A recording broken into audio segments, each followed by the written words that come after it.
Hi, my name's Claire, 31 years old, a software engineer living in Austin, Texas. After nearly a decade of relentless work, I was able to buy myself a $350,000 condo, no loans, no help from anyone. I thought my family would be proud. Instead, they treated it as a shared family asset. At a family reunion in Fort Worth, my mother suddenly suggested I give the condo to my younger sister just because she was pregnant and about to get married. When I said no, she threw the cake in my face, right in front of everyone. No one defended me. Not a single apology. And then, they continued attacking me on social media. But if they thought I'd stay silent like I had for the past 31 years, they were wrong. I did something that made the entire family regret it for the rest of their lives, not with shouting, but with the law. This story isn't just about me.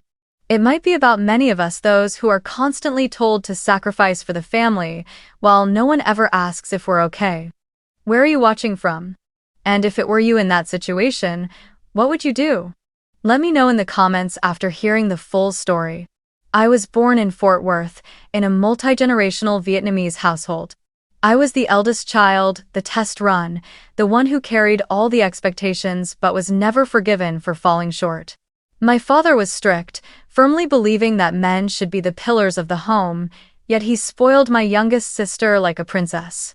My mother was always busy, always doing something, but her heart leaned completely toward Lily. And me? I was the one who did well in school, followed the rules, and always played nice, but I was forever the older sister. The one who had to give in, who had to understand, who had to sacrifice. From a young age, I knew what it felt like to be the outsider in your own home. When I was 8, my mother forgot my birthday because she was taking Lily to ballet class. At 12, I asked to take extra math lessons, but it was considered too expensive, even though Lily was simultaneously being sent to a private piano academy. I don't blame Lily. She never asked for the favoritism. But she never turned it down either. When I was 16, I asked to attend a summer tech camp in Dallas, and my mother said, "Are you still stuck on studying?" But when Lily was in 10th grade, my mother spent nearly $5,000 to send her to a creative design course in California because Lily didn't fit into traditional school. When I spoke up, my mother looked at me like I had just desecrated something sacred. "You're the older sister, you have to think of your sibling." That sentence clung to me like a shadow I couldn't shake. I was never good at talking back. I didn't know how to cry or beg. All I knew was how to work hard. That was how I proved I deserved to exist in that house. In my senior year, I stayed up late teaching myself programming, applied for scholarships to dozens of schools. I was eventually accepted into the University of Texas at Austin for computer science with a full ride. I remember the night I got the letter. I held the paper in my hands, heart pounding, and ran to show my mom only to hear her say, "Oh good, that saves us some money. Just don't forget to come home, your sister misses you when you're not around." I forced a smile, folded the letter, and realized that no matter what I did, I would always be the second choice in their hearts. Austin was the first place I could finally breathe. No one called me the older sister. No one expected me to give things up. I lived in the dorms, working part-time at the library and the student tech center. I didn't go home in the summers. I stayed to work at a small startup and gain experience. For all 4 years of college, I never asked my family for a single dollar. I didn't resent them for it because by then, I had stopped expecting anything. After graduation, I landed a job at a major software company in Austin. My starting salary was $68,000 a year, not high for a software engineer, but to me, it was everything. It was freedom. I rented a tiny studio in North Austin, 15 minutes from work by bus. The room barely fit a twin bed, a desk, and a little kitchenette. But it was the first place that felt like it was truly mine. I lived frugally to the point that my friends nicknamed me Claire Doesn't Spend. I didn't buy Starbucks, I didn't travel, I didn't splurge on shopping. I studied more at night and picked up freelance projects on the weekends. Every dollar I earned went into a savings account with a single, clear goal. One day, I would own a home of my own. Not a place they let me borrow. Not a house where I was a guest in my own bedroom, but one where I would be the owner. 8 years later, when my savings account hit $290,000, I received a $60,000 inheritance from my grandfather, the only person in the family who had ever looked at me with fairness in his eyes. I didn't hesitate. I found a 2-bedroom condo in East Austin, just 10 minutes from the office, close to the bus stop, the library, and even the old used bookstore I used to visit as a student. The place was old, with outdated pale yellow walls and worn carpet floors, but it was airy and full of potential. I bought it on the spot, no loans, no mortgage, no cosigner. $350,000 paid in full, every dollar earned and saved by me over nearly a decade. The day I held the keys and stepped into that empty condo, I didn't cry like in the movies. I just stood still, my back against the wall, listening to the slow beat of my own heart. No one called to congratulate me. No one asked if I needed help. But for the first time in my life, I felt proud and complete. I had climbed up on my own, with no one carrying me, no one holding my hand. And that made me value it more than anything else in the world. I didn't expect that just weeks later, that very accomplishment would become the reason they called me selfish and greedy. But that day, in a condo that still smelled faintly of fresh paint, I wasn't thinking about them. I was thinking. Finally, I made it out. And I was wrong, I hadn't made it out completely. They were still out there, waiting, with their expectations and assumptions, ready to drag me back into my old place. But this time, I wasn't going to let them. One Tuesday evening, while I was brushing on a coat of storm gray paint over the bedroom wall, a color I had spent a whole month choosing from among hundreds of nearly identical shades, my phone rang. The screen lit up, Mom calling. I paused, paint roller midair, staring at the bright screen under the warm yellow light. Mom didn't usually call. She wasn't the type to check in. Most of our past interactions were brief, centered around something Lily needed. A resume she wanted me to fix, a few photos to retouch, or most recently, asking me to send a birthday gift to Lily's friend's baby, someone I'd never met. But this time, there was no text, no introduction, just a direct call right at dinner time. I wiped my hands on an old towel and picked up. "Hi, Mom? Claire, come home to Fort Worth this weekend. We're having a family gathering, there's a surprise to announce." Her voice rang with forced enthusiasm, pitched slightly higher than usual, like she'd rehearsed it in her head. I frowned, paint roller still hanging in the air. "A gathering? What's the occasion?" "It's good news, like I said," she repeated quickly, rushing on as if she didn't want to give me time to ask. "Oh, and bring a cake, okay? The chocolate mousse from Bella near your place. That famous shop, I just love it." I was surprised. She remembered the name of my favorite bakery, the one I always went to whenever I wanted to reward myself after a tough deadline. Bella is on South Congress, about 10 minutes from my condo, famous for its thick ganache-covered chocolate mousse cakes. Each one costs nearly $50 and has to be ordered 2 days in advance. Not the kind of cake someone would casually request unless they were trying to impress someone. "Why not just get a cake from somewhere near home?" I asked, keeping my voice steady. "Oh, cakes in Fort Worth just aren't as good," she laughed awkwardly. "And you're driving, so it's convenient for you to bring one. Besides, it's been a while since you've come home, you should spend time with the family." I stayed silent for a few seconds, a wave of suspicion rising in my chest. The last time I was invited home was over a year ago, when Lily threw a get-together with her high school friends and needed someone to help clean before and after the event. They called it a family gathering, but in truth, I was just the one washing dishes, clearing tables, and enduring loud EDM blasting from Lily's group of friends. This time, something felt different. My mom had actually called, no cold text. Her voice was sugary, full of forced cheer, and she clearly wanted the announcement to feel like a surprise. And more than that, she asked me to bring an expensive cake from Austin. That little detail clicked into place like the final puzzle piece in a scheme I hadn't yet named. I hesitated. "Can you at least tell me what it's about? I've got some work plans this weekend." A brief silence passed on the other end before she responded quickly. It's just a little surprise. Your sister and Kevin will be there too. So will Uncle Hi, Aunt Linda, and the kids. Everyone's coming. I frowned. A gathering with both sides of the family? The kind of people who usually only show up for weddings or funerals? I wasn't naive. I knew that if my parents were inviting that many people and being secretive about the reason, then it wasn't going to be some simple good news. And if it was important enough to rally the entire extended family, I had a strong suspicion it had something to do with Lily. I almost said no. Partly because my gut told me to. Partly because work this week was intense. But then I thought about the looks I'd get if I didn't show up, how it would be spun into, Claire always isolates herself. She thinks she's better than us. Now that she has money, she acts like she doesn't need anyone. And I did want to know really what they were planning this time. All right, I said flatly. I'll come. I'll bring the cake.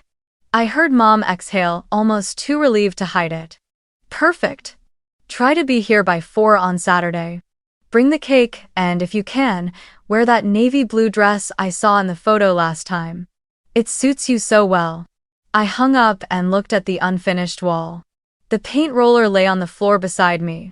Something inside felt heavy, not quite sadness, not exactly anger. Just a familiar kind of exhaustion, like I was walking into a play where my role had already been written for me. It was always the same. I was Claire the afterthought, the one called last, the one no one ever really listened to. But this time, I wasn't going to stay on the sidelines. If they'd prepared a stage, I'd prepare a place for myself, not to join their performance, but to dismantle it. And I didn't need reminding, the cake had to be ordered 2 days in advance. I opened the app, scheduled a chocolate mousse ganache, and quietly typed a note. Last time. I arrived in Fort Worth on Saturday afternoon, exactly at 3:58 p.m., just as Mom had asked. The old house that once belonged to my grandparents came into view after the final turn, still lined with its weathered white wooden fence and a maple tree whose fallen leaves scattered across the walkway.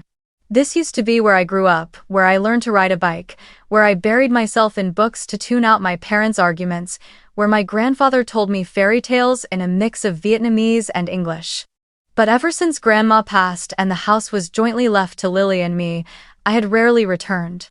The older I got, the less this place felt like home, and more like a museum of memories I'd tried to leave behind.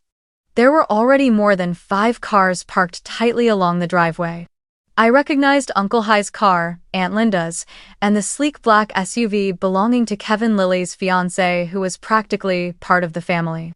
I turned off the engine, grabbed the cake box from Bela that I'd driven to pick up at 6 a.m., and took a deep breath. On the silver wrapping was the shop's elegantly embossed logo, and I knew that when my mom saw it, she'd smile with satisfaction, like I was still the obedient daughter who did as she was told. But this time, I wasn't here to please anyone. The door opened the moment I rang the bell. My mother, pink lipstick, freshly curled hair, wearing that old pearl necklace she only brought out for special occasions, greeted me with the smile of a hostess. "Claire's here," she beamed. She gave me a quick hug and immediately took the cake box, as if that had been the true reason for my invitation. "Is this from Bela? I knew you wouldn't let me down." I didn't respond. I just nodded and stepped inside. The house was packed. Relatives squeezed together in the living room, the air filled with loud chatter and soft jazz playing from a Bluetooth speaker near the dining table. I heard Uncle Hi bragging about his grandson making the school basketball team, and Aunt Linda's laughter as she teased Lily about her upcoming promotion. As I walked in, I could feel eyes sweeping over me, subtly checking for any change since the last time we met. Lily sat on the sofa, arm-linked with Kevin, dressed in a soft white shift dress, her face carefully made up to appear natural. I walked over and nodded politely at both of them. "Hi, sis," Lily smiled, a bit hesitant, though I couldn't tell if it was real or rehearsed. Kevin shook my hand politely, but his eyes flicked across me like he was sizing up something invisible. "Come sit down, we're about to eat," Mom said brightly, then turned to Aunt Linda with a sing-song tone. "Let me bring out the cake. The one Claire bought is expensive, it's from a famous shop in Austin. There was a chorus of impressed murmurs, and a few eyes landed on me as if I'd just accomplished something impressive even though no one asked how I was doing, how work was going, or what my new condo was like. I sat down at the dining table, choosing the seat farthest from Lily without drawing attention. The food was served: grilled meats, roasted potatoes, chicken salad, and for dessert the cake I'd brought. Mom pulled out the porcelain plates and ceremoniously sliced the cake, as though handing out a prestigious prize. After a few glasses of wine, the room buzzed louder, and Mom stood up, raising her glass. "Thank you all for being here today. It's rare for the whole family to be together, so this is truly special." She paused, turning to Lily. "And the main reason we've gathered is because we have some wonderful news. Lily is expecting." The room erupted. Applause, cheers, congratulations flew in all directions.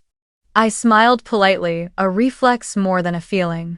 Kevin placed his hand over Lily's belly, which didn't yet show, and gave a smug grin. "We're also engaged," Lily added. "The wedding will be this fall, in San Antonio." The room exploded again with excitement. My mother hugged Lily like she was a rare jewel, then turned to me. I knew that look all too well. It was the look right before she struck. "Claire," she began, her voice suspiciously sweet. "Your new condo, it's near downtown Austin, right?" I nodded. "Spacious, modern, with a great view. I saw the pictures, it's beautiful. And you live alone, right?" I took a sip of water, already feeling a chill settle in my chest. "Yes." She nodded slowly, then turned toward the entire table. "Everyone? Isn't Claire amazing? Her own place, stable, independent." I barely had time to exhale before she continued, "And Lily, well, she's starting a family now, expecting a baby. But they're still stuck in a tiny rental. A pregnant woman needs space and comfort. She can't stay in that cramped apartment forever, right?" A suspicious silence fell over the room. People began glancing at one another, then at me. My heart pounded, but I kept my face still. My mother smiled brightly, her voice as light as a breeze. "I was thinking, if Claire could let Lily stay in the condo for a while, wouldn't that be meaningful? After all, you don't have a family yet." I froze. Kevin squeezed Lily's hand. Lily lowered her head, pretending to be shy. A younger cousin nodded. "Makes sense. Family's supposed to help each other." Aunt Linda chimed in. "Exactly. No need for Claire to take up all that space by herself." I set my glass down, my hand ice cold. In that moment, I understood. Every invitation, the unusual enthusiasm, the request for the cake from Austin, the suggestion to wear that navy dress, the presence of every relative, all of it hadn't been to celebrate Lily. It was to put me on display. This wasn't a party, it was an ambush, and I was the only one who hadn't been given the script. I sat there, stunned. For a few seconds, I thought maybe they were joking. That this was just some awkward prank at a family dinner, like when they used to hide my shoes as a child, or leave me to clean up the mess after Lily's birthday parties and pretend not to notice. But then I looked again. My mother was smiling. Not a joking or embarrassed smile, but one of certainty, one that knew it would win. She believed I'd nod. That I'd give in, just like I always had for the past 31 years. "You live alone, you're an engineer, you make good money. Are you really saying you can't help your sister by letting her have a place to settle down?" Mom spoke slowly, clearly, as if explaining something obvious to a child with no heart. "Don't you love your sister?" I felt the blood rush under my skin, hot and tight, like it was ready to explode. I looked around. No one was smiling. No one said, "Mom, she worked her whole life for that condo." No one said, "Why would you ask this at a family gathering?" They just sat there, silent, a few nodding slightly, as if agreeing. As if giving up the home I'd spent my entire youth working for was the right, natural thing to do. I set my fork down, my voice steady and sharp. "I don't agree." My mother's hand froze midair as she poured water. The air was sucked out of the room. Lily looked up, wide-eyed, her mouth parting like she wanted to protest but couldn't find words. Kevin frowned. "Claire," he began, but I held up my hand. "I worked nearly 10 years without stopping to earn that condo. I didn't borrow a cent from anyone. I worked day and night, lived off instant noodles, stayed in cramped rentals, turned down every vacation to save. And now, just because Lily's pregnant, I'm supposed to hand it over?" No one responded. But I could see it, Mom's expression shifting. From surprise, to anger, to that false look of hurt. "You're so ungrateful," she said, her voice breaking. "We raised you, fed you, paid for your education, and now that you're successful, you turn your back on your own sister. All you care about is money. You're selfish." I let out a laugh, not from humor, but bitterness. "You paid for my education? When I asked for advanced math classes, you said there was no money.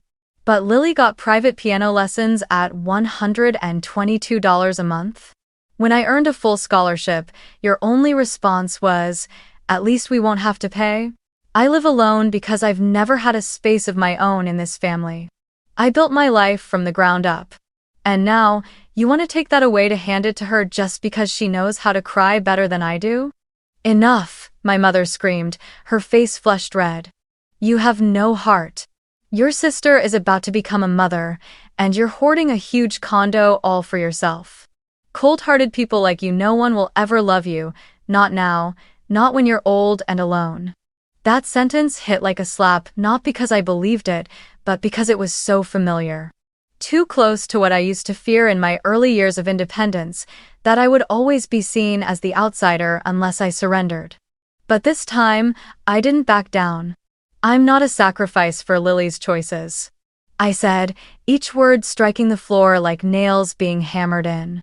"She has the right to choose her own path, and I have the right to keep what I worked so hard to achieve. I don't owe that condo to anyone. Not to you, not to her, not to a single person in this room." I thought those words would end things in the usual way, a shouting match, a few tears, and then me driving home with a heavy heart. But I was wrong. My mother stood up, her eyes wild like someone unhinged. She walked straight to the table by the kitchen, where I saw she had placed the cake I brought from Austin, the chocolate mousse I had gotten up at 6 a.m. to pick up, just to meet her request. She lifted the cake in both hands, didn't even glance at me, and in a moment of complete silence, hurled it at me like a final blow. The thick, smooth cream struck my face with a cold sting. The smell of chocolate, butter, and vanilla spread across my collar, stuck to my hair, slid down my cheek. I closed my eyes not to dodge it, but because I didn't want anyone to see them turn red. No one got up. No one stepped in. No one shouted, "What are you doing?" My father just sat with his head down, silent as always. Lily looked at me, no longer shocked, but with something else in her eyes, relief.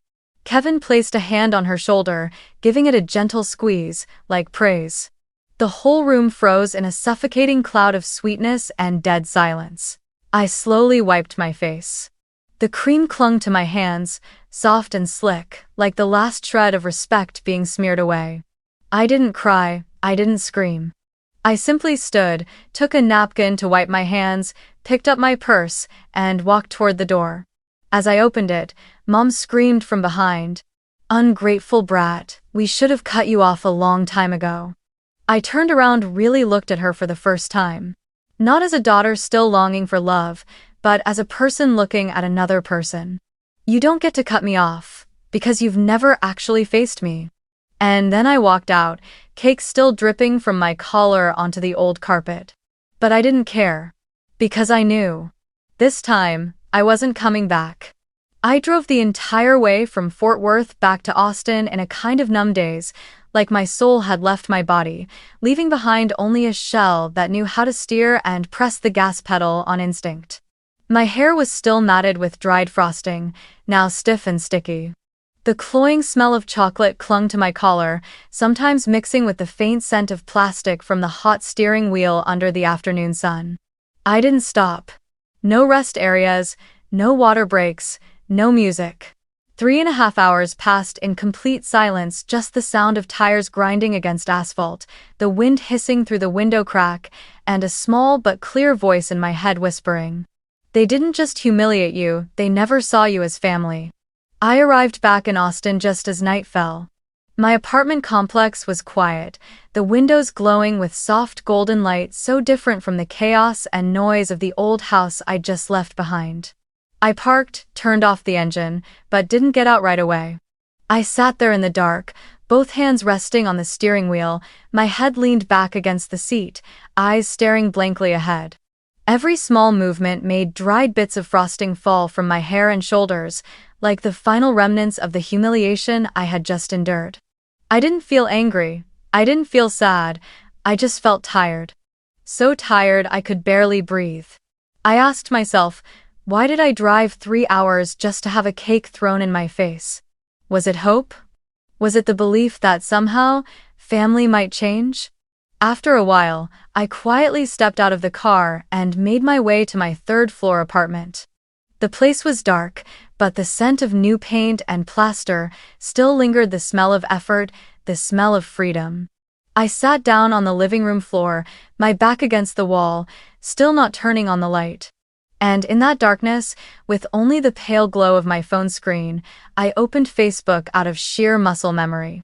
The first notification appeared. "Your mom, Mrs. Hoang, has tagged you in a post."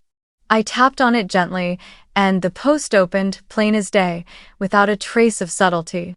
As a mother, nothing hurts more than seeing your eldest daughter refuse to share with her pregnant younger sister, even just a temporary place to stay.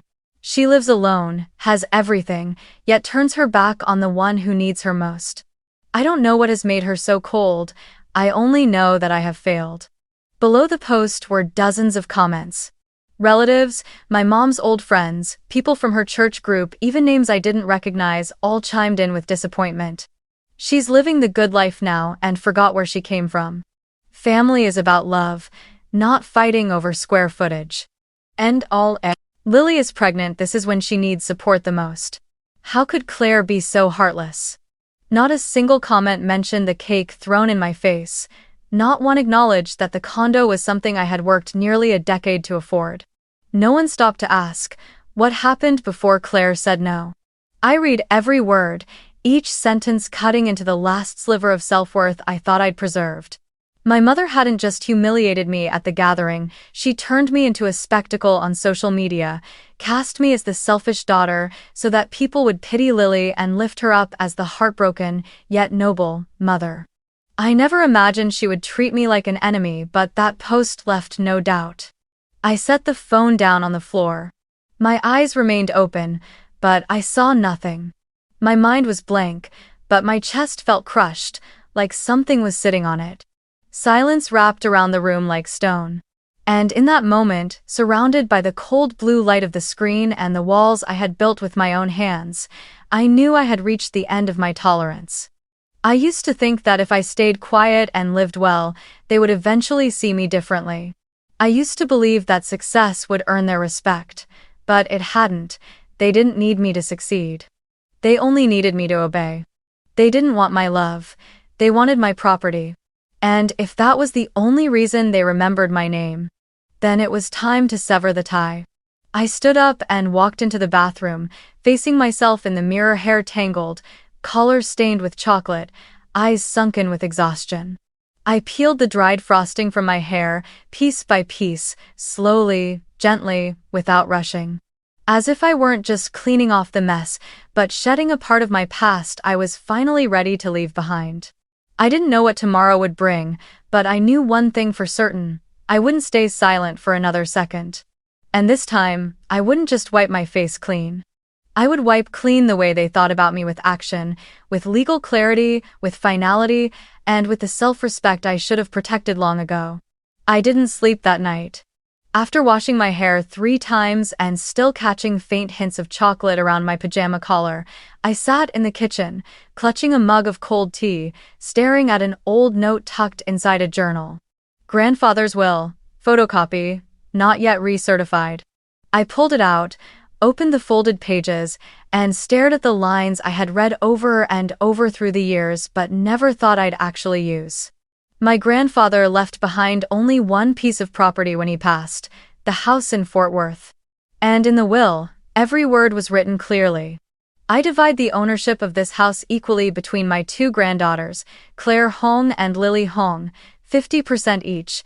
Their parents may reside in the home until death or until the two granddaughters agree on future ownership. I remembered when he handed me that document. He simply smiled and said, "One day, you'll need this. And when that day comes, use it to hold on to yourself." Back then, I didn't understand. But now, I understood completely. The next morning, I walked into a law office, no appointment. My eyes were dark with fatigue, my coat still smelled faintly of paint from a few days earlier, but I didn't care. I entered the red brick building on 6th Street with the small sign that read, Blackwell and Associates, Real Estate and Family Law. The receptionist raised her eyebrows, probably thinking I'd just come from some disaster. But I simply said, voice steady, "I need to speak with an attorney about inherited property. Urgently." 15 minutes later, I was sitting in a small room with a heavy wooden desk. Across from me sat a man in his 50s, white shirt, slim glasses, eyes sharp but composed. Jeremy Blackwell, senior attorney. I handed him the copy of the will and told him everything from the ambush at the dinner table to the post on social media. I also unlocked my phone and played him a voice recording of the ambush conversation where my mother hinted, then blatantly demanded I hand over my condo. Jeremy listened closely, then nodded. "You have valid documentation. With this will, you legally own 50% of the house. Your parents are merely occupants. They have no authority to make decisions about it." He set his pen down and looked me in the eye. "What do you want to do?" I answered without hesitation. "I want to issue a formal request to sell the house. If Lily wants to keep it, she must buy out my half at market value. Otherwise, the house gets sold and split exactly as the will says." "No time." "Are you sure?" Jeremy asked. "They'll be furious. They'll come after you emotionally, maybe even publicly." I nodded calmly, clearly, for the first time in years. I have nothing left to lose. The next day, Jeremy's office sent out the official notice, along with a 15-day window to begin negotiations. I knew the storm was coming, but this time, I was ready. And I didn't have to wait long. On the third afternoon, just as I got home from work and was taking off my shoes by the door, the doorbell rang rapid, urgent, like someone was trying to break it. I walked over, glanced through the peephole, and wasn't surprised to see my parents, Lily, and Kevin standing right outside. My mother wore her old floral coat, her face flushed with rage. My father stood with arms crossed like a statue. Lily held one hand over her belly, which still didn't show but looked at me like I'd just stabbed her unborn child.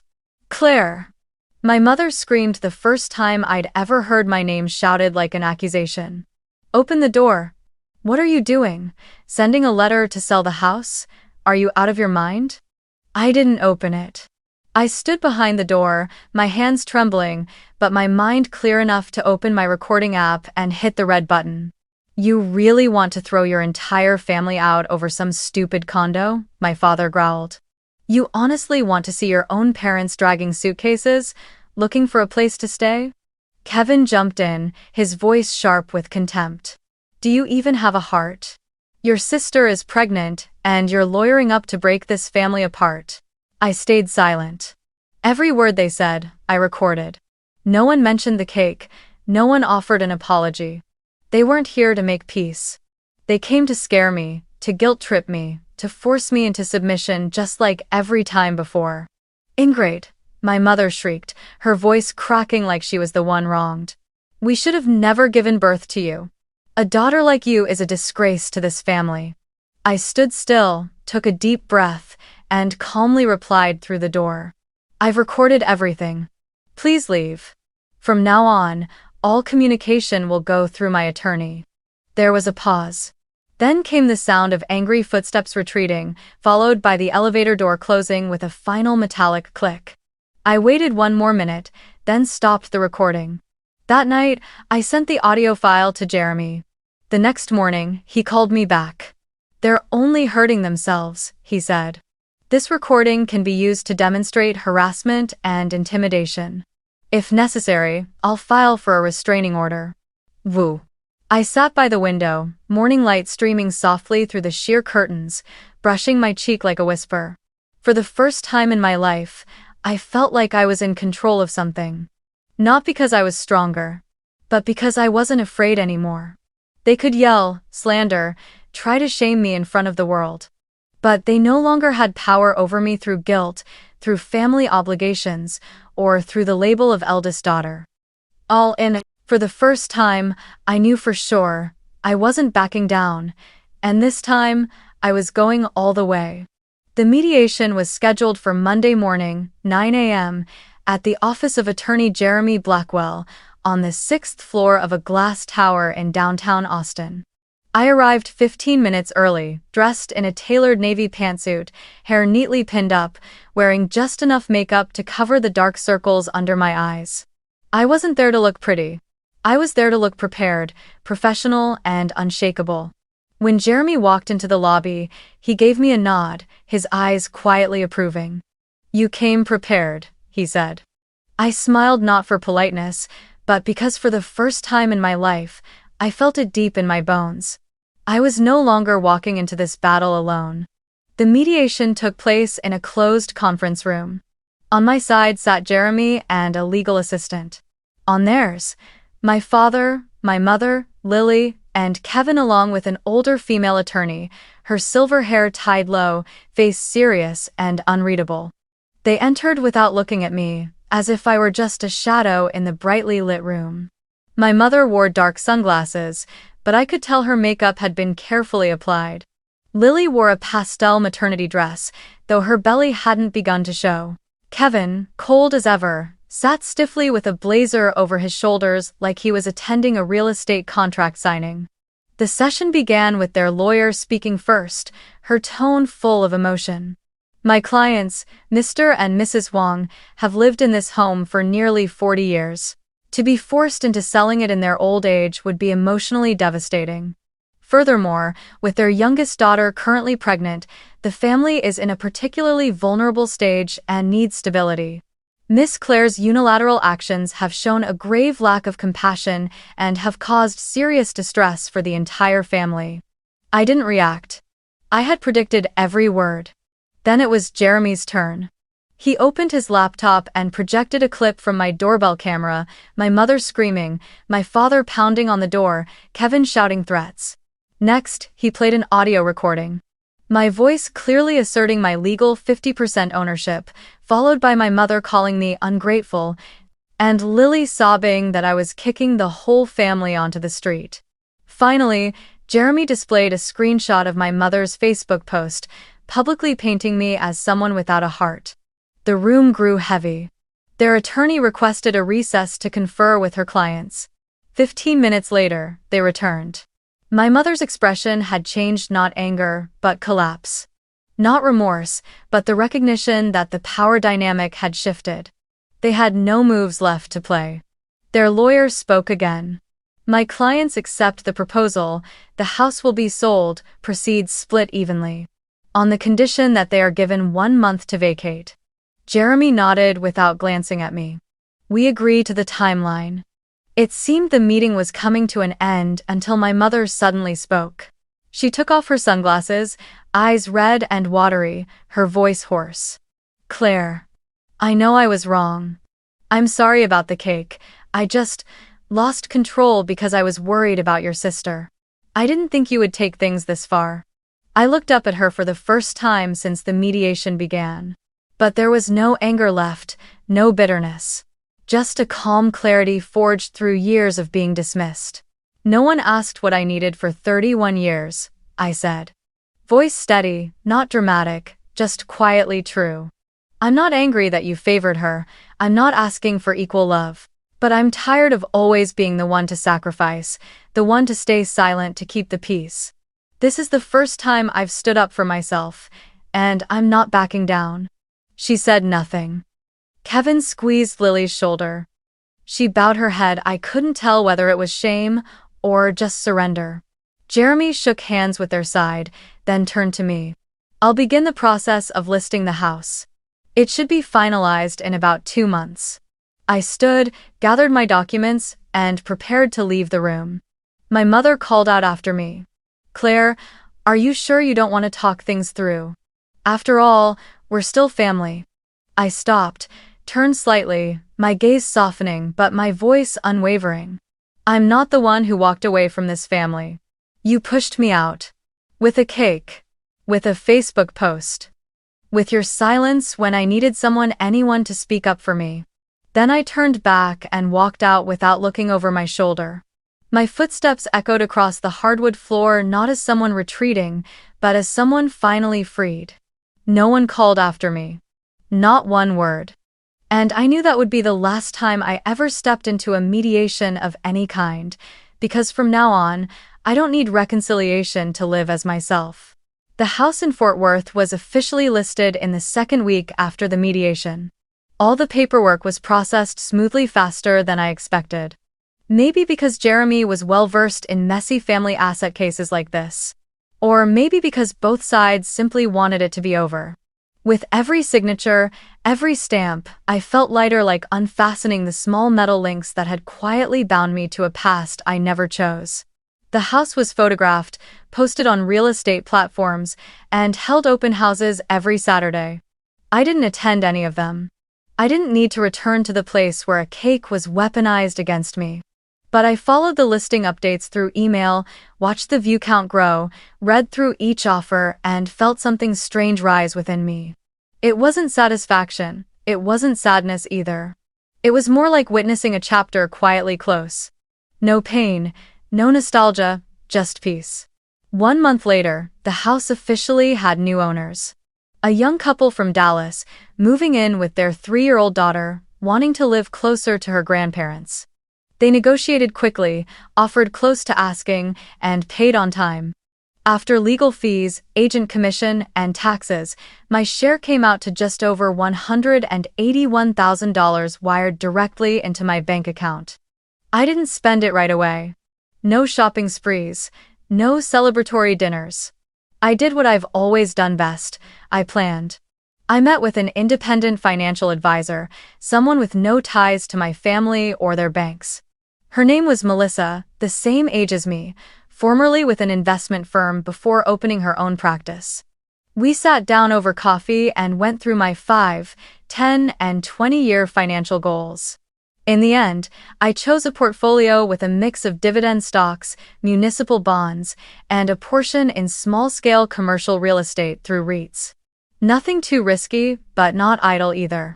Just like me, cautious, but not willing to stay boxed in. Meanwhile, my parents quietly moved out of the Fort Worth house. Jeremy informed me they didn't put up a fight, didn't delay anything, they were simply tired. I didn't receive a call, no message. No thank you. They moved to Arlington to live with Lily and Kevin in a modest 2-story home in the suburbs.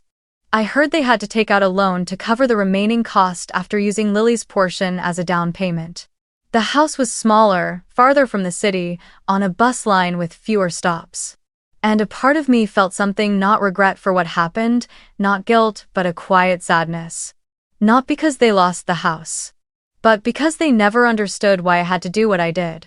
I returned to my work and to my apartment, the only place that had ever truly belonged to me. After everything that had happened, I realized I had never really lived in a home, not in the true sense of the word. But now, things were different. I began completing the little corners I'd left unfinished, either out of busyness or hesitation. I finally ordered the thick ash-gray wool rug for the living room, the one I'd added to my cart so many times only to delete it later. I hired a carpenter to install built-in shelves in the office where I'd place all my engineering books, alongside the old novels my grandfather used to read. I bought a few plants, a large monstera by the sofa, some dried lavender for the dining table. I repainted the balcony door in warm white and hung sheer curtains. The afternoon light suddenly felt gentler as it passed through that soft fabric.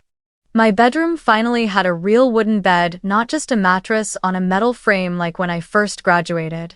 The sheets were cotton satin, smooth, in deep moss green. I installed wall sconces by hand, changed out the light switch, reattached a corner of wallpaper that had peeled up all slowly, deliberately. Not because I was a perfectionist, but because I wanted this place to become a space that healed.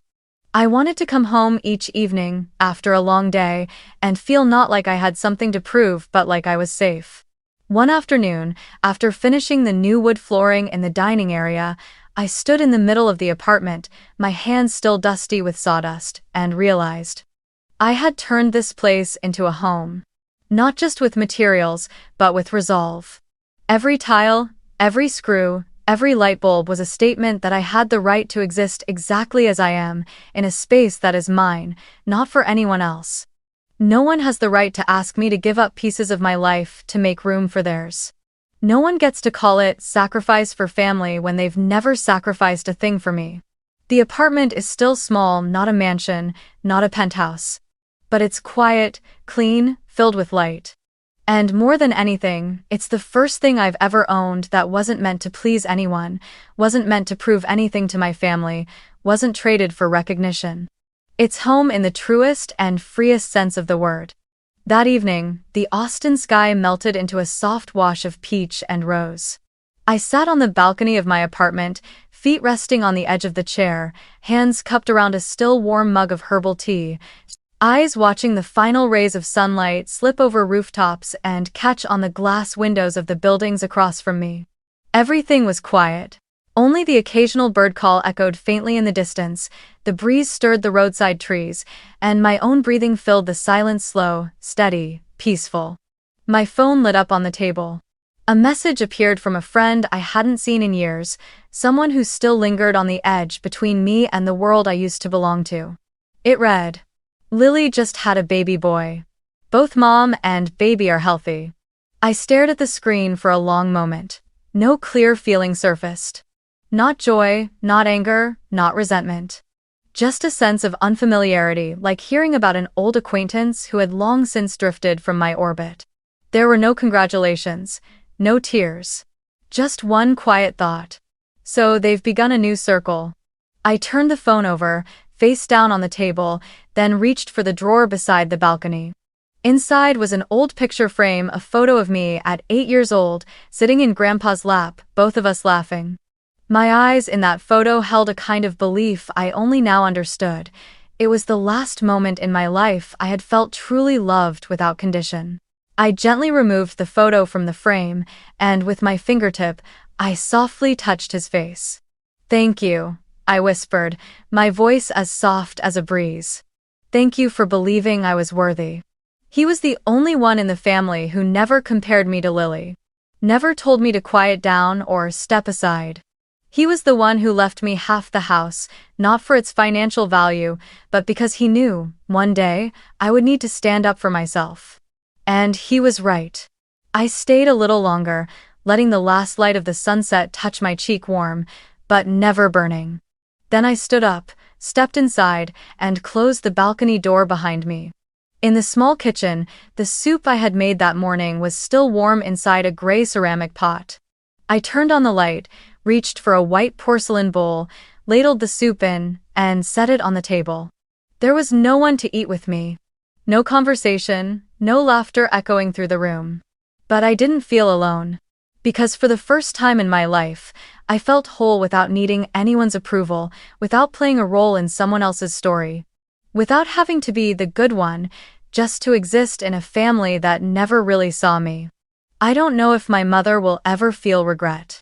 I don't know if Lily will ever tell her son about the aunt he'll never meet, or if I'll just remain a blurry figure, a name never spoken. But none of that matters anymore. Because I'm no longer living this life to prove anything to them. I live to be myself. To hold on to what I've fought hard to earn. To never bow just because someone else thinks I should sacrifice. I choose dignity over obedience. I choose self-respect over toxic loyalty. And if you've made it this far, if you've ever been asked to give up your place, to stay silent so someone else could shine, to live for validation from those who never truly heard you, then I want you to remember this. Real family will never ask you to set yourself on fire just to keep them warm. They won't throw cake in your face and call it love. They won't take your kindness for granted, then turn their backs when you finally say no. You don't have to suffer to be accepted. You don't have to give everything to be loved. And if you need to, you have the right to stand up, walk away, and rebuild your own home. With your hands, with your scars, and with your courage. Just like I did. And I've never looked back.